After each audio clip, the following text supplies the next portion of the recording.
Planeta Fútbol. Que vaya a pasar. Correcto. Me gustaría que hubieran algunos jugadores que pueden tener ese espacio y que les serviría mucho este partido. Por ejemplo, un Fabra, por ejemplo, este muchacho Barrios, gente de arriba, el arquero me parece que podría tener una oportunidad. Es un partido asequible para algunos jugadores que normalmente no son titulares. Y yo creo que la estructura no se va a afectar. ¿Usted qué piensa, Farid, conociendo como conoce el Maní? No, yo creo que se le va a seguir dando continuidad a los pocos jugadores que han tenido muy pocos minutos en los últimos meses.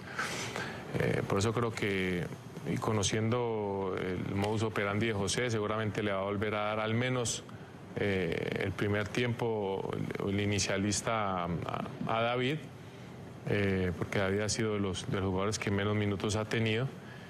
Y obviamente le dará descanso a los que más minutos tuvieron en el último tramo del año.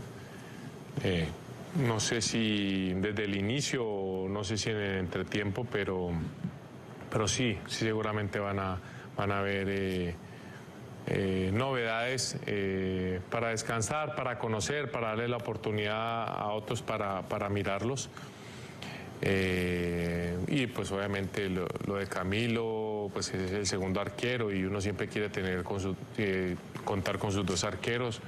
Desafortunadamente pues para el Cali en este momento se cruzó el tema de esta fecha con la final, pero eso no quiere decir pues que el hecho de que juegue o no juegue Camilo, yo creo que sí lo están llamando bajo estas circunstancias porque es de la total confianza de José. Eso, por ejemplo, yo nunca lo entendí. ¿Por qué llamaron dos jugadores del Deportivo Cali y no jugadores del Medellín, de Millonarios, de Nacional? Porque son los jugadores con los que él considera que debe contar, Carlos. Abel viene jugando la eliminatoria, Camilo viene siendo el segundo arquero durante la eliminatoria también. Entonces... Bueno, pero los de Nacional también venían jugando en la eliminatoria. ¿O no? Pues... Digo yo. O sea, no se perjudica a Nacional, pero se perjudica al Deportivo Cali. O llamas unos, ¿cierto? Perdón, o los llamas a todos o no llamas a ninguno, ¿verdad? Sí. Y nos evitamos problemas. Por ahí el Nacional usted dice Dairo Magnelli... No, Dairo no. Magnelli, por ejemplo. Y Farid Díaz. ¿Cierto? Farid Díaz, por ejemplo. Bocanegra. ¿Verdad? Entonces, o los llamas a todos o no llamas a ninguno. Válido. Sí, es válido, porque pues con toda razón la gente del Cali tendrá derecho a reclamar. Mire que al final, sin esos dos jugadores, van a pelear por el título. Y quien reemplazó a Vargas terminó siendo figura. Importantísimo. Importantísimo. Y en el medio, Balanta ya le había quitado el puesto a Abel Aguilar hace rato, ¿verdad? Entonces, por lo menos, por lo que estoy escuchando, y ustedes son personas con mucha experiencia, no van a ser muchos los cambios. Vale la pena apelar a la historia. En la Copa que jugamos en los Estados Unidos hace un año, se les ocurrió que el partido en Houston contra Costa Rica había que jugarlo con los suplentes porque Colombia ya había clasificado y no era bueno ni aconsejable desgastar en temperaturas muy semejantes a esta, sí, ¿no? 40, 38 por la noche. No era aconsejable desgastar a los jugadores, no, si ya se había conseguido el objetivo de clasificar. Error. Porque parece que la logística no alcanzó para darse cuenta que el estadio de Houston, como el de Cardiff, tenía un techo. Sí, ¿ustedes se acuerdan? Nosotros estuvimos en el estadio, un estadio climatizado. Una temperatura divina, hermosa, 20, 22 grados centígrados. Pero como que la logística no alcanzó para avisarle al cuerpo técnico que ese estadio no tenía problema, que afuera la temperatura 45, pero adentro 23. Entonces ya ese argumento de cambiar todo el equipo perdió valor. Igual lo cambiaron. A mí me parece que las oportunidades hay que darlas bien. Y nosotros estamos pidiendo oportunidades para apuntar a la renovación y que quede algo. Pero eso, patear el tablero y meter absolutamente a todos nuevos, como ese día se hizo contra Costa Rica, pues fue de suyo problemático. Perdimos el partido, nos dieron un baile terrible, no jugamos nada bien, y un montón de jugadores que uno sabe que son muy buenos, como Aguilar, para hablar de él, Jerry Mina, para hablar de él, ¿cierto? Ese día hicieron un papelón. El equipo entró como sin saber qué equipo tenía al frente, nunca habían jugado juntos todos esos que habían metido ahí al campo. Todo se tiene que hacer de una manera equilibrada y racional. Primero, fue un error gravísimo para este cuerpo técnico no saber que ese estadio estaba climatizado. En segundo lugar, meterlos a todos es un error, y no meter a ninguno es un error. Todos los extremos son dañinos, hay que tratar de combinar. Entonces, esto lo estoy diciendo porque yo sí aspiro a que haya cambios, pero no cambian a todo el mundo, no. Tiene que jugar Zapata, tiene que jugar James, tiene que jugar de pronto Falcao, pero sería la gran oportunidad para darle a Izquierdo, ¿no?, la posibilidad de que arrancara, que Gio Moreno fuera compañero desde el vamos, que Medina jugara por la derecha, que Barrios en el medio, que Jerry Mina juegue al lado de Zapata, por decir algo, ¿verdad? Que por el otro lado juegue Fabra, ¿no? Entonces, yo creo que la combinación es lo ideal, ¿o no, profesor? La combinación y el modelo, o sea... El modelo hay que mantenerlo. El modelo hay que mantenerlo. Pues decir, el modelo, sí, si lo tienes. El ¿no? plan de juego. Usted ayer cerró el programa con unas declaraciones que a mí me pareció muy interesantes de Joaquín Löw, en donde él decía, estas son oportunidades para alternar nómina, para armar proceso y para ampliar la nómina, ¿cierto? Y hace mezclas en las nóminas. Pero el que entra sabe lo que debe hacer, sabe por dónde transitar, sabe cuáles son sus posibilidades, es decir, su aporte en ataque y cuáles son sus obligaciones, sus responsabilidades defensivas. Tiene clara su función. Es importante que estos jugadores nuevos, cuando entren a la cancha, ya sean solos o acompañados, mezclados, tengan esa claridad. Tengan esa claridad, porque si no se vuelve un escenario donde se les muestra son las carencias, ¿cierto? Se les desnuda algunos defectos, y en un jugador joven eso es dañarlo, eso es prácticamente exponerlo demasiado. Y estos jugadores jóvenes necesitan esa protección, primero del esquema, del plan táctico, de la claridad esa en las funciones que debe realizar, y después bien cobijados veteranos con jóvenes. Es decir, dos centrales jóvenes es bravo, ¿cierto? Central volante, central lateral, y esa mezcla en esas posiciones son muy importantes que se hagan con jugadores de experiencia y jugadores jóvenes. Sobre todo que este es un partido en el que no hay puntos. Aquí no hay clasificación ni punto, aquí no hay puntos. No hay puntos. A propósito de eso, don José nos contestó. Don José dijo, palabras más, palabras menos, que nosotros no somos Alemania. Vamos a escuchar a don José y después hacemos las consideraciones del caso. Hoy vemos que Argentina está en zona de repechaje, Uruguay, después de estos últimos resultados, ha quedado también en una situación incómoda, y están luchando por un cupo, faltando 4 fechas. Esto jamás sucedió. Entonces, eso... respecto a Europa, hay una diferencia muy grande, y todo eso se refleja en el sistema de trabajo. Entonces, para lo que manejamos nosotros tenemos que contemplarlo. Entonces, a mí me gustaría ser como Alemania, es decir, jueguen tranquilos, vamos dándole oportunidades, pero todos los días vemos a alguien nuevo. O sea, ¿quién no quiere eso? Uno disfrutaría mucho más, estaría mucho más tranquilo. En cambio acá le tiene que decir la verdad a los jugadores: mira, si desaprovecha esta oportunidad, por ahí te quedas afuera. Claro, don José sí desaprovecha esta oportunidad, pero desaprovechar la oportunidad significa que le dieron la oportunidad. Porque usted no puede desaprovechar una oportunidad como jugador si no le dan la oportunidad. En segundo lugar, pues no hay ningún descubrimiento que nosotros somos muy distintos a Alemania. Entonces eso obliga más, porque si Alemania hace eso, que es el top, nosotros, que somos peatones y comunes y corrientes, tendríamos que buscar el espejo de aquellos que tienen ese recorrido y que deben hacer cosas muy buenas para ser lo que son, ¿no? Alemania es en este momento la selección más importante.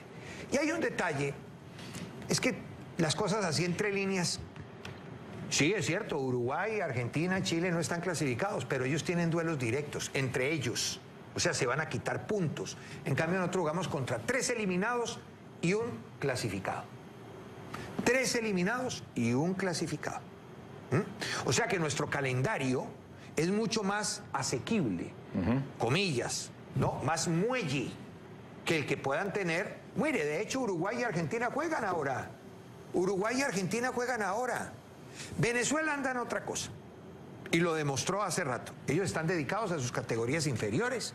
Ellos a la selección de mayores. Ahí le dieron un par de partidos. Uno que jugaron con Ecuador y no sé, como que tienen otro. Con técnico alterno porque Dudamel estaba en Corea. Y ahora están en las celebraciones del subcampeonato y tal. Brasil está metido en la utilización de nóminas diferentes. Lo acaba de hacer contra Argentina. Hizo un equipo distinto, ¿no? Y Perú y Paraguay, sí, tienen las posibilidades matemáticas, pero imagínense, si están en problemas, ¿no? Uruguayos, chilenos, argentinos, colombianos, ¿cómo no van a estar en problemas quienes están mucho más abajo que nosotros? Entonces el calendario nuestro es muy distinto al calendario de los otros. Los otros que están ahí peleando con nosotros la entrada, ¿cierto? Esos tienen duelos directos, entre ellos se quitan puntos. El calendario más amable es el nuestro. Y las posibilidades de clasificar, si uno mira a todos los que están comprometidos, más cercanas, las nuestras, ¿no? Las nuestras. Entonces eso también hay que decirlo. Yo pues por supuesto que le contesto con todo el respeto del caso, porque ni más faltaba. Uno puede estar o no de acuerdo con una persona, pero tiene que partir cualquier elemento de juicio desde el respeto. Esa es su opinión. Nosotros, o por lo menos yo, tengo una diferente, ¿no? Entonces, sí, nosotros no somos Alemania, pero Farid, si Alemania rota, hombre, yo creo que nosotros lo podemos hacer. Están rotando todos, nosotros deberíamos rotar. Yo creo que el partido de mañana es una muy buena opción para ver algunos de estos, y si no, ¿para qué los llamaron? Y sobre todo en el caso de los dos jugadores del Cali y Farid. Si están aquí, si los sacamos de la competencia origen, es porque por lo menos van a jugar. Ya Abel jugó, pero lo de Camilo, todos sabemos que Ospina es el titular y gracias a Dios es el titular, mamita, pero llega un partido en el que no hay puntos. Sí, pero usted sabe, Carlos, y usted conoce bien el puesto, usted sabe que el puesto de arquero es un tema muy, muy particular, ¿no? Las otras posiciones se pueden cambiar mucho más fácil, se pueden rotar mucho más fácil, el puesto del arquero.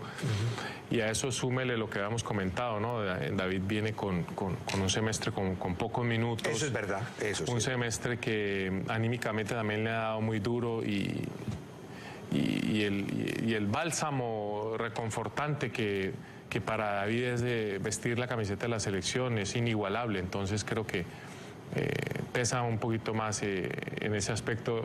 Con respecto a las otras posiciones, estoy más que seguro que sí va a haber oportunidad. Perfecto. Y sí va a haber jugadores que van a estar refrescando la nómina, obviamente para José también conocer a algunos y ver la reacción también de otros que hace rato no se ponen la camiseta de la selección. Sí, correcto, correcto. Entonces eso quiere decir de que sí podemos hacer lo que hace Alemania. Si nos da ejemplo, pues lo hacemos.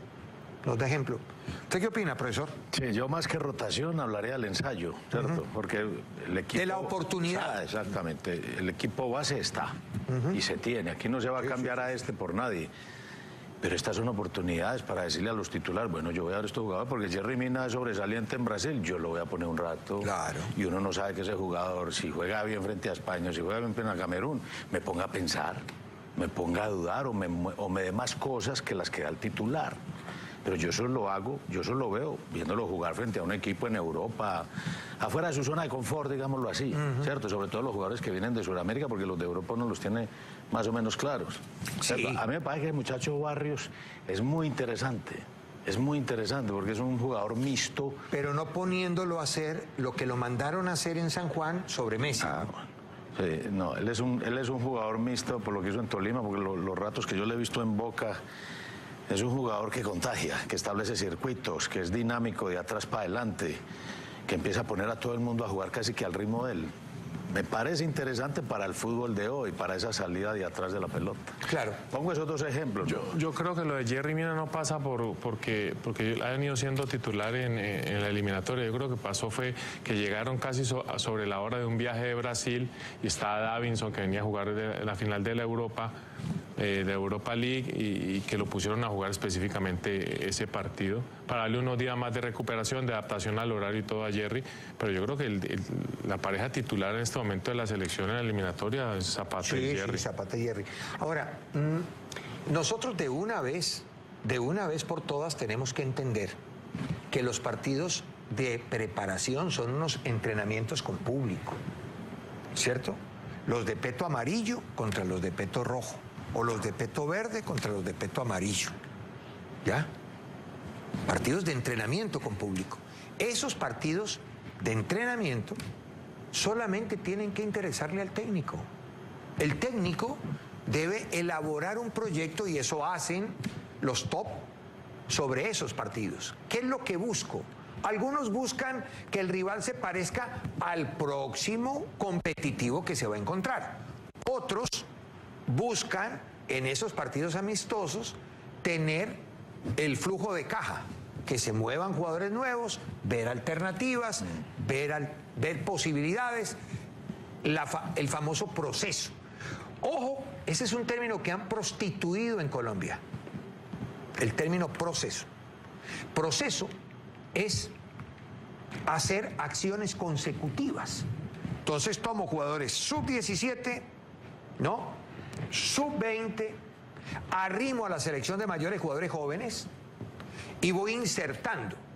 De inicio a fin sin interrumpir, Carlos. Correcto. Eso es un proceso. Eso es un proceso. Aquí proceso no hay. Yo quiero saber cuáles son los jugadores de la 17 y de la 20. Entonces, eso se llama proceso. Argentina, y ese tema lo tocamos hace poco, ¿no? Se volvió discusión y eso no es bueno, porque pierde la esencia. Farid, Argentina acaba de llevar a esta etapa de Australia, ¿cierto? Y de Singapur a un grupo de jugadores sub-20 para irlos, sirven de sparring y los van integrando. Esa fue la herencia que dejó Bielsa, eso lo hacía Bielsa siempre. Yo me acuerdo de haber visto en Barranquilla un entrenamiento de la selección argentina contra la sub-20 de Argentina. Llevaron la sub-20 completa y la titular completa. Listo, no tenemos esa plata. No tenemos esas posibilidades, pero para estos partidos usted sí puede integrar 4 o 5, ¿no? Un arquero, el tercer arquero que sea un muchacho joven y 2 o 3 jugadores destacados de la 20, para que eso se pueda llamar proceso. Ahora en Colombia le llaman proceso a todo, a todo, a todo. No, esto no es un proceso. Tenemos que entender que estos partidos amistosos son eso, amistosos, de prueba, de ensayo. Eso es cuando, o como en el teatro, ¿no? La función es a las 9 de la noche y a las 9 de la mañana se juntan los actores y los parlamentos y paran y corrigen, y el que se ríe en el momento en que hay que llorar le dicen no, ahora hay que llorar, no hay que reírse, y está el director y cambian las posiciones de los actores para que la puesta en escena sea limpiecita. Si nosotros seguimos buscando en los partidos amistosos poner al equipo de gala para ganar y sumar puntos en un escalafón gris que hay por ahí, pues hombre, yo creo que no, eso no conduce absolutamente a nada, ¿cierto? Me parece que es equivocarse y perder una magnífica oportunidad para entrenar. Y otra cosa que afortunadamente con Ramón está cambiando es que hay que tener este tipo de rivales, hay que tener rivales de jerarquía para poder saber en qué estamos, y qué bueno sería que esos muchachos nuevos jugaran contra los nuevos de España, ¿cierto? A ver cómo viene la vaina, cómo viene la mano, ¿cierto? Porque seguir jugando contra Kuwait, Bahrein, El Salvador, Guatemala, Jamaica, Bermudas, ¿cierto? Y quién sabe qué más, que es la lista de nuestros partidos, eso es meterse mentiras y engañarse, y la verdad es que eso no hace bien para el proceso del fútbol. O sea que lo primero que tenemos que entender es que los partidos amistosos son amistosos. Usted decía, Farila, otra vez algo que es cierto. Como jugador de fútbol, uno quiere ganar todo. Eso se lo respeto. Pero estos partidos tienen que ser manejados desde el áurea del técnico. Él es el que tiene que elegir para qué determinar para qué voy a jugar un determinado partido amistoso? Yo creo que la convocatoria es la apertura a ese mensaje, Carlos. Si la convocatoria de los jugadores es, como usted lo dice, con jugadores jóvenes, con jugadores que están vistiendo la camiseta por primera vez, yo creo que el mensaje está claro que ese partido va a ser tomado como eso, como un experimento, como una prueba. Una prueba. Y en eso estoy claro. He pensado mucho en aquella conversación, Carlos, y en algo usted tiene mucho la razón, y es en el momento en que tenía que empezarse ese proceso, empezarse esa renovación, no se hizo.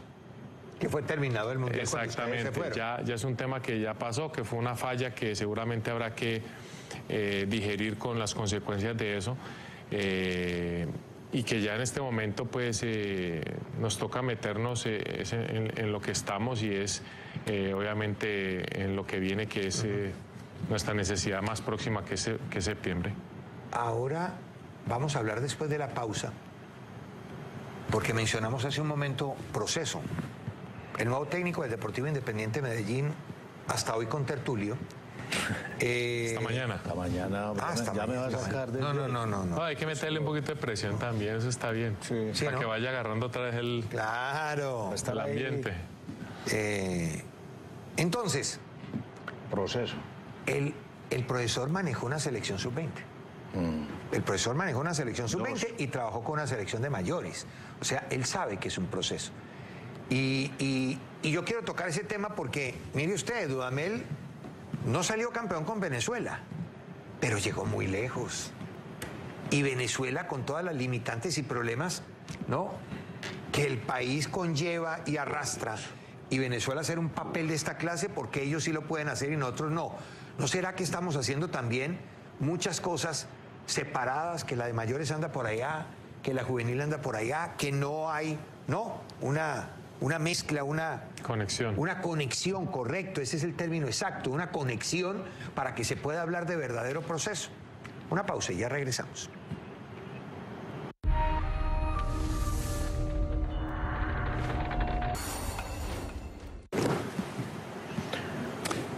Profesor, ¿por qué Venezuela sí tiene la posibilidad de hacer lo que hizo y nosotros no? ¿Por qué aquí no hay un proceso? ¿Por qué aquí la de mayores no chupa 20 y 17? Cuando usted habla de procesos, yo quiero explicarle una cosita así rapidita. Uno siembra una semilla de mandarina y eso tiene una duración.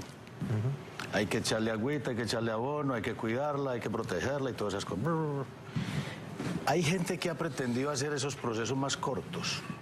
Abreviar. Ir un poco contra los ciclos de la naturaleza. No les ha ido bien, ¿cierto? Cuando se arma un equipo de fútbol, yo digo que estos torneos cortos, que a mí no me gustan nada, atentan contra los procesos. Porque los dirigentes, muchos dirigentes, no hablo de todos, muchos dirigentes piensan que el proceso, inició el entrenador en enero, contrataron al entrenador. Ya en abril, mayo, que se termina el primer torneo en junio, ya debe haber resultados. Muchos dirigentes hacen eso, no todos. Los que creen y entienden los verdaderos procesos dicen, no, es que es temprano, está todavía muy crudo, este tipo está armando, este tipo está trabajando conceptos, que esa es otra cosa, ¿cierto? Que está trabajando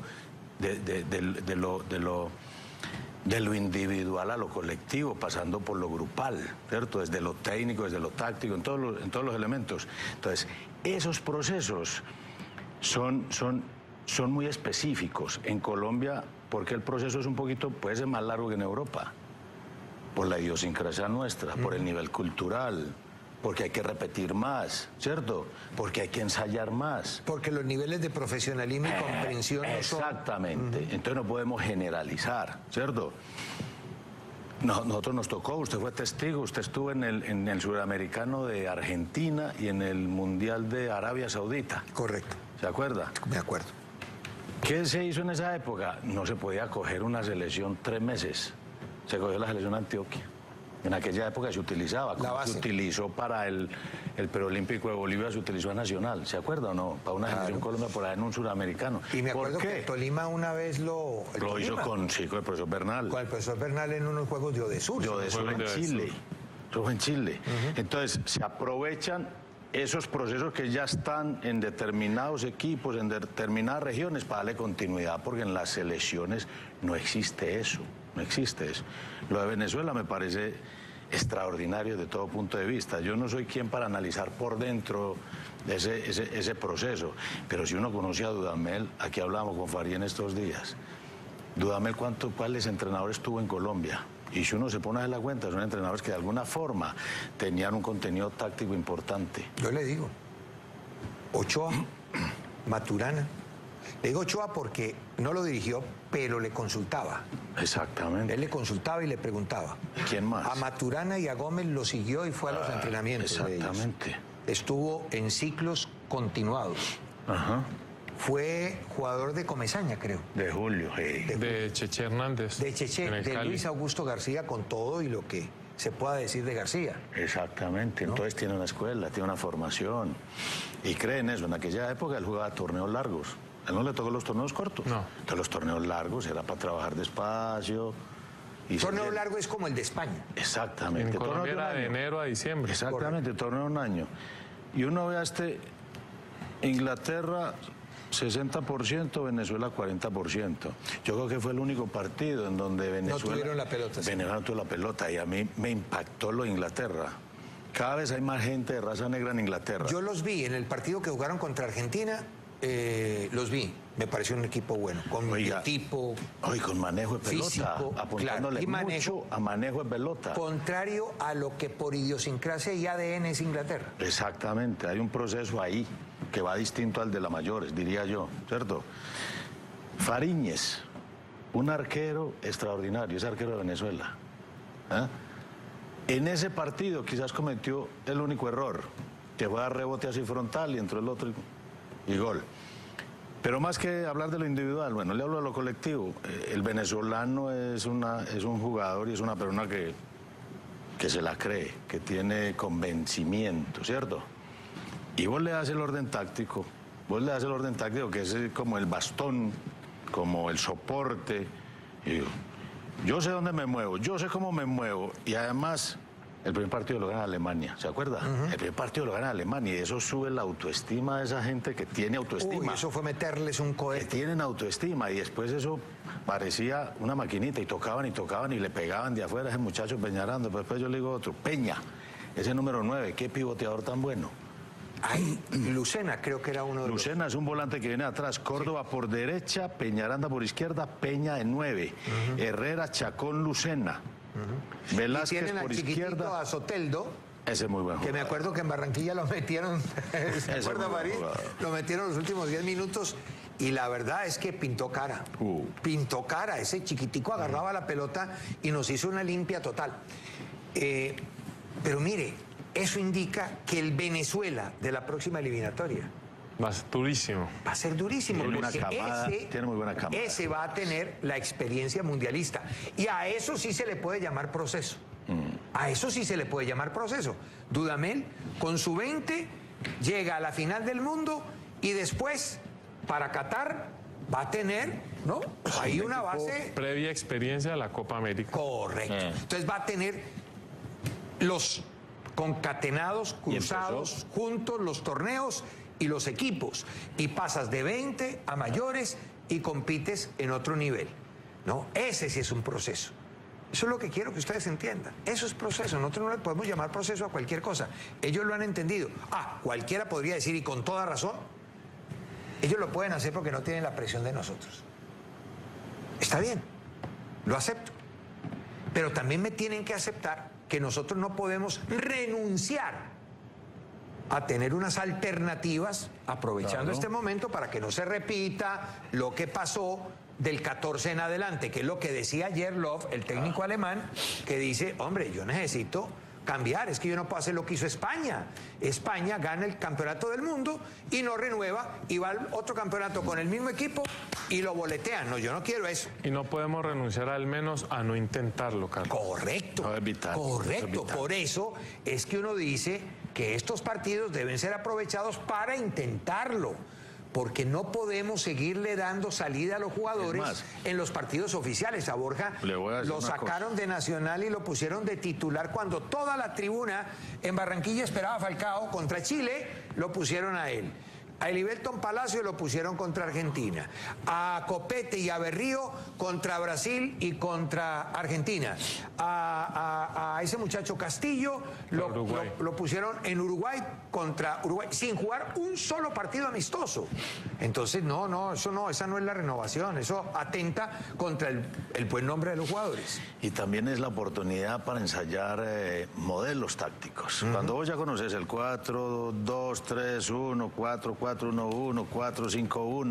y ya lo tenés ajustadito, tenés un equipo titular, tenés un equipo de reserva, tenés otros que van pisando ahí. Plan A y plan B. Vamos a ensayar un 3, porque este central tienen como características. Vamos a ver cómo funciona este de carrilero, ¿cierto? Inclusive el propio Osorio lo hacía, vamos a ensayar este cambio de posiciones, vamos a poner a este jugador que normalmente juega aquí, pongámoslo aquí.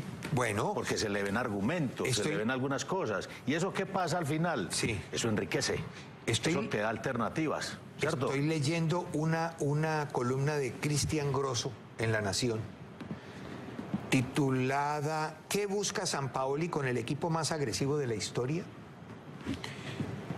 El próximo partido ante Singapur, ¿cierto?, lo va a jugar con un 2-3-4-1. Argentina nunca ha tenido este dibujo. Nunca ha tenido este dibujo. Háblele ese dibujo a Bilardo a ver que le da un infarto. No, a Bilardo le puede dar un infarto. Y pues hombre, el profe con su fórmula ganó y el otro con su fórmula también ganó, ¿cierto? Sampaoli, aquí dice, el dibujo podría ser 2-3-4-1. Si yo le digo a usted algo, si yo le digo a usted, Varane, Ramos, Casemiro, el brasilero, el lateral izquierdo, Marcelo, Carvajal y Carvajal. 2-3. Ese es un 2-3. Exactamente. Esa es una postura en un momento del juego. Correcto, y eso es lo que va a hacer Sampaoli, lo va a probar en este partido amistoso. Sampaoli no va a hacer esto contra Uruguay en la eliminatoria, lo hará si ve que eso le funciona contra Singapur, guardando las proporciones que Singapur no es Uruguay, ¿cierto? Pero lo que quiero decir es que estos partidos lo permiten. Y aquí viene el análisis nombre por nombre de quiénes ocuparían, algo así como lo que usted acaba de hacer con el Real Madrid, qué posiciones ocuparían en el campo en ese dibujo de 2-3-4-1, que es lo que piensa Sampaoli poner. Yo creo que eso se puede manejar. Mire, con tan poco tiempo, y Sampaoli ya quiere que su selección juegue a lo que él desea, a lo que él pretende. Y estamos hablando ya no de la oportunidad de algunos jugadores en un dibujo táctico, sino el cambio radical de una manera de jugar. Para que quede claro, acuérdese, yo tengo ese partido en la mente, el partido que nos tocó ver, la final de la Copa América en Chile. Sí. La verdad que ese equipo venía jugando con 3 y al final hablamos nosotros, inclusive, de pronto le va a tocar cambiar al 4. Ese día ese tipo cambió al 4. Cambió al 4. ¿Se acuerda? Se cambió al 4 sin ser el que más quería él. Es que uno no se puede amarrar a un dibujo ni a una fórmula. Exacto. No, uno tiene que tener las variables. Exactamente. Cuando él habla del 2-3, que está hablando ahí, es de una fase del juego. Claro. Y de pronto uno dirá, no, pues... Ese 2-3 termina siendo 4-2. Exactamente, a eso voy. ¿Cómo se va a defender con 2? No, esa es una fase del juego, eso es cuando se tiene el balón. Pero cuando hay la pelota, eso es mínimo un 4-1. Correcto. Porque los dos laterales vuelven a oposición y queda el volante. Y fíjese que eso ha cambiado y lo hemos hablado. Antiguamente se decía, no saqué los dos laterales a la vez. Ahora se sacan los dos laterales a la vez. Uno mira, Marcelo Carvajal, los dos van. Los dos van. Pero ahí y también Casemiro, es necesario contar con un hombre como Casemiro en el medio. Correcto. El día que Casemiro no esté ahí, no puede sacarlos a los dos a la vez. Todo depende del partido y todo depende de las fórmulas. Por ejemplo, en el caso de Sampaoli, ¿usted cree que Sampaoli en este tiempo, con todo lo que se está jugando Argentina, va a cambiar su idea? Parece que sí. Va a intentar por lo menos cambiarla. En el partido con Brasil, y es gravísimo. Ese primer tiempo de Argentina fue muy bueno, haciendo presión arriba. Es gravísimo y es peligroso, pero si le sale bien, pucha, van a cambiar su idea de juego sobre la competencia y van a conseguir resultados, aprovechando todo este experimento. Ahí salió también en La Nación un artículo titulado Guía práctica para entender el método de Jorge Sampaoli. Les voy a leer Los 3 puntos que él dice, ¿no?, son ejes puntuales de su trabajo. 1, construir un juego de posición y de posesión para tener el control. 2, lograr callejones internos y externos con jugadores cerca y jugadores alejados estratégicamente para eliminar la presión del rival, que era de lo que hablaba Lillo cuando estaba en Millonarios y Osorio cuando estaba en Nacional.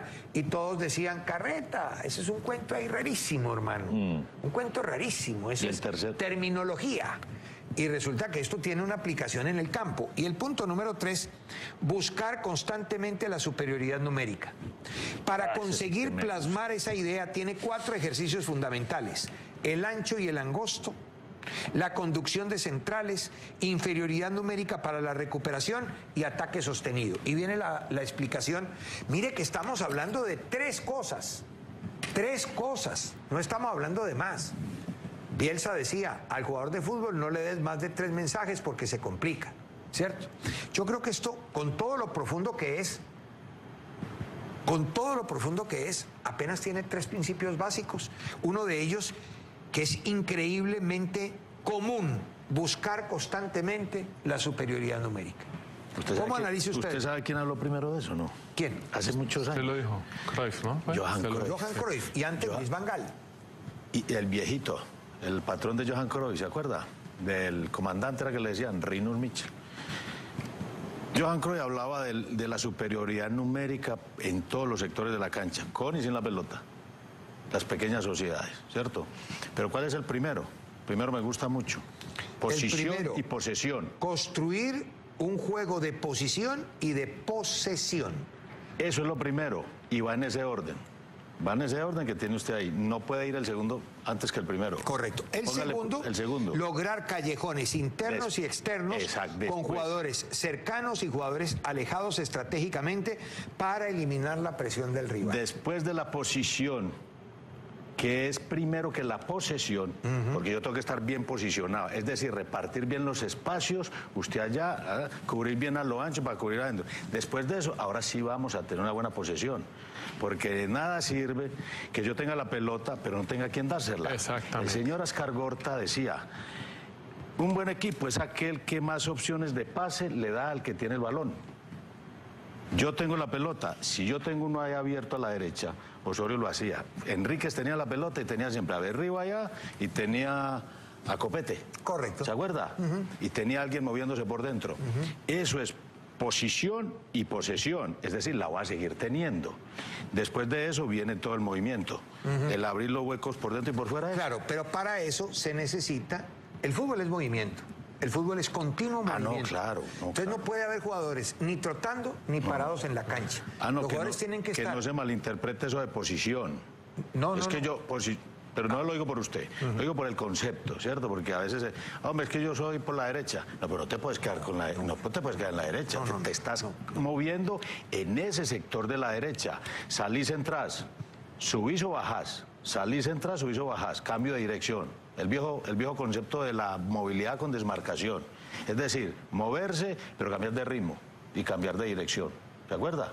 Tienes que tener una caja de Exactamente, cambios. porque si no, ¿cómo te voy a entregar la pelota? ¿Cómo vamos a seguir con la posesión? Es que queda movilidad y desmarcación. Jugador de fútbol solíamos o suele decirnos que en esta posición o por este costado me siento más cómodo. Yo creo que el fútbol moderno hoy, el lugar donde te sientes más cómodo, donde más rinde, es el lugar donde está más al servicio del equipo, claro. Según el partido como se presta, sea por derecha, por izquierda, más atrasado, más adelantado. A mí me encanta el segundo punto, Carlos, porque es hablar de dispersar y haber un distanciamiento para unir. La gente cree que entre el receptor y el que tiene la pelota más distante está, es cuando menos comunicado están, y al contrario. Cuando una defensa y un grupo está tan cerrado, es la única manera de poder generar, y ahí habla Sampaoli de eso, los túneles, los canales, los corredores y los espacios. Entre más distancia hay el que tenga la pelota y quien lo va a recibir, es mucha más la amplitud de espacio que un pase de esa magnitud va a generar. Claro, es que está basado en 2 conceptos fundamentales del ABC. Amplitud para atacar, ¿no? Y luego cerrarse para defender. Claro. Tú tienes que cerrar las líneas, mejor dicho, juntarnos, todos cerquita. Y todos cerquita somos más difíciles de derrotar. Cuando vamos a atacar, ensanchamos la cancha para abrir los espacios del adversario y ahí con la movilidad vas haciendo, ¿no?, buen uso de la posesión y de la posición. En la vieja. ¿Cierto? En el caso de Enríquez, que era lo que le iba a decir, profesor, antes de que usted continúe, tienes que también contar con un jugador de esas características. Yo nunca me expliqué el por qué no le dieron una oportunidad en la selección. Porque ese jugador era la razón de ser del juego de Nacional de Osorio. Porque tenía, ¿no? Y no estamos hablando del Alexis Enríquez defensor. No, estamos hablando del Alexis Enríquez organizador de juego. Lo que significa, con la pelota y sin la pelota, tener ordenado el equipo. Él era el que tomaba la determinación en posesión de balón de qué era lo que había que hacer a continuación para que progresara esa posesión. Entonces él, en su cabeza y en la visión periférica y en la visión de juego, la periferia es mirar a todo el mundo ubicado y la visión de juego saber qué es lo que sigue. Entonces él, en esas visiones, elegía pase corto, pase medio o pase largo. Y como estaban los jugadores en posición, ¿no? En posición para recibir la primera información que él daba desde atrás, de ahí en adelante se construía el juego. Entonces necesitas también un jugador de esa clase. El único jugador que ve el partido es él, el arquero. Ese es el que ve el partido. Las intervenciones del arquero son menos que las intervenciones de los demás, de los otros 10. El único que ve el partido es el arquero. De ahí en adelante tienes que tener unas posiciones de liderazgo competitivo. O sea, de ahí en adelante los demás compiten.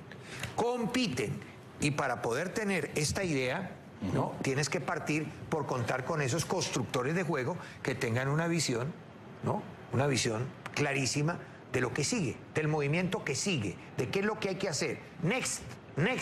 Eso todo lo está manejando ese cabeza. Yo le quiero una opinión, perdón, pero... Juan, dos detalles. Me Primero, están diciendo pausa, Alexis Enríquez, o un jugador que sepa darle buen inicio al juego, Carlos. Y segundo, clave lo que usted dice, el arquero tiene menos intervenciones, pero tiene mucha más participación. ¿Cómo? A través de la comunicación. Por supuesto, porque es el que está viendo. El arquero supervisa todo eso. Es el que está viendo el partido. Pero vamos a la pausa y ya venimos. Sí, vamos a la pausa. ¿Aprendió, profesor? Está bien. Algo así.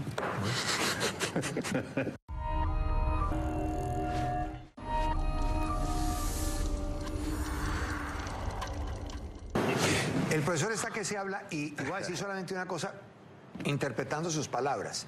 Cuando él habla de derecha y de izquierda, lo que pasa es que hay unos dibujos que son muy rígidos y uno tiene que respetar los conceptos de los técnicos. Y uno habla de un dibujo rígido o de un dibujo flexible. Lo lógico es el flexible, pero hay quienes apelan al rígido. Derecha. Tú por derecha. Tú por izquierda. Interpretando eso que dijo Farid. No, es que yo me siento mejor por derecha. Entonces interpretan al jugador y vaya usted por ahí. No, y lo hacen, y yo lo veo cada rato en el fútbol colombiano. Una rigidez, en algunos casos, terrible. Como también eso de comenzar por la derecha y terminar por la derecha. Si el cambio de orientación es factor sorpresa, ¿cierto? Claro. Entonces, arma la jugada por la derecha, descarga por la izquierda. Y eso obviamente va moviendo el contrario. Esto es dinámico, por eso cuando se habla de 2-3 puede ser 4-2 y en un momento determinado puede ser 5-1 porque se metió uno de los dos del medio, como lo hace Sánchez, como lo hace Casemiro, entre los dos centrales con los dos laterales, ahí tienes un 5 y un volante adelante, o sea que casi que un rombo entre uno aparentemente libre momentáneo, los dos centrales y el cabeza de área, y tienes un rombo que no necesariamente es el rombo del medio, ¿no? Muchos de estos conceptos, con otras palabras, se trabajaban en otra época, en diferentes épocas. Lo que pasa es que ahora estos entrenadores que trabajan se distinguen ahí mismo. Uno ahí mismo se da cuenta que están trabajando, porque hay muchos que no lo hacen, ¿cierto? Yo me acuerdo de don Luis Cubilla trabajando... Fíjese que yo no he dicho nada, ¿no? Trabajando eso con Brown. O sea, haciendo esos saques, él trabajaba mucho el pase largo de los centrales, haciendo las descargas a los costados. En la vieja época, don Ricardo de León hablaba de achicar abriendo y retroceder o agrandar cerrando. Ampliar y reducir. Un acordeón. Se dejó de trabajar un concepto que lástima que muchos no lo trabajan, que se llama la intención, y es jugar con la intención. Y el perfil. La intención te obliga al perfil, la intención te obliga al perfil, pero no el perfil de 2 en 2, sino el perfil corriendo pero con la cabeza volteada, pero desarrollando como si estuvieran trotando o corriendo. Que es más fácil porque te cambian la pelota de costado y no haces sino un medio movimiento de cuerpo, no tienes que hacer un movimiento frontal. No es que me vaya de 2 en 2, de pierna en pierna, porque no desarrollo la velocidad que necesito. Antes de que el tipo que se impulsa ya para pegar a la pelota, yo ya llevo 3 metros de ventaja, porque yo sé que la va a tirar larga. Pero hoy muchos defensas se quedan mirando, ¿qué va a hacer ese muchacho? Pero no es que se está impulsando, está amagando ya pegarle a la pelota. Y seguís parado como central. Sí, parado de frente. No, tienes que estar perfilado y ya con la intención te está indicando cuál es el movimiento tuyo. Es decir, correr para atrás, a eso le llamamos agrandar, porque era un movimiento rápido. ¿Cierto? Retroceder era lento porque venían conduciendo la pelota, ¿se acuerda? Sí. Eso hoy lo hablan con distintos términos. Ahora, el tema de la posesión en la posición. Sí, es que vamos a jugar por derecha y para eso llamo o recuerdo a don Pedro Morales, con quien yo tuve un curso, el chileno, que ya murió, ¿se acuerda? Claro, él era instructor FIFA, uno de los más importantes instructores FIFA. Le hablaba de juegos tácticos menores, hoy le dicen de otra forma. El 3-3, ahora se utiliza mucho el 7-7 en los costados. Es decir, no porque vos jugues de lateral derecho, alero derecho, puntero, volante por derecha, te vas a quedar sembrado. No, ahí en ese pequeño sector que mide 15 por 15, 30 por 30, vos tenés que moverte de una forma, no como hace 10 años o hace 15 años, en donde vos te parqueabas ahí y haces de pronto un movimentico para adelante y otro para atrás. No, aquí este sector, no es que te vengas para acá, no es que vos de izquierda te vengas para derecha, no, respeta tu zona, pero en tu zona la movilidad y la desmarcación es enorme. Ya no hay mucho terreno, ya son 10 metros, pero en 10 metros vos te tenés que desmarcar. A un centro delantero aquí es suficiente con que vos salgas 1 metro, 1,5 metros, y con eso, a la velocidad que se juega hoy, es suficiente si tenés buena técnica. Oye, qué tristeza tener que acabar con el programa, porque estábamos aprendiendo muchas cosas y yo creo que también hay que aprovechar estos espacios para que las personas que conocen, ¿no?, expliquen un poquito de qué se trata el juego. Porque el juego no es 11 en pantaloncillos persiguiendo a otros 11 en pantaloncillos, no. Pero qué bueno que estos técnicos hablen así, con este lenguaje, porque... No, y además clarito, ¿no? Sin misterio. Y clarito, sí. Es una belleza. Así sea con otras palabras. Claro, no los principios míos son estos 3. Pero sería bueno que, ya voy a despedir, sería bueno que en un próximo capítulo, ¿no?, hablemos de eso de pararse de frente y de perfil, porque esa es una de las desgraciadas herencias de la vieja marca hombre a hombre. La herencia de la marca hombre a hombre, incluso hoy todavía sin marcar hombre a hombre, sino por espacios, lapsos de juego, ¿cierto? Como un componente de la zona misma, esa herencia quedó y uno ve en los equipos incluso encopetados a los zagueros parados de frente, que esa es una herencia, maldita herencia de la época aquella del hombre contra hombre. Mañana volveremos después del partido, termina en Getafe y aquí, puntuales, como prusianos, listos para acompañarlos en el programa de despedida del nuevo técnico del Deportivo Independiente Medellín. Buenas noches.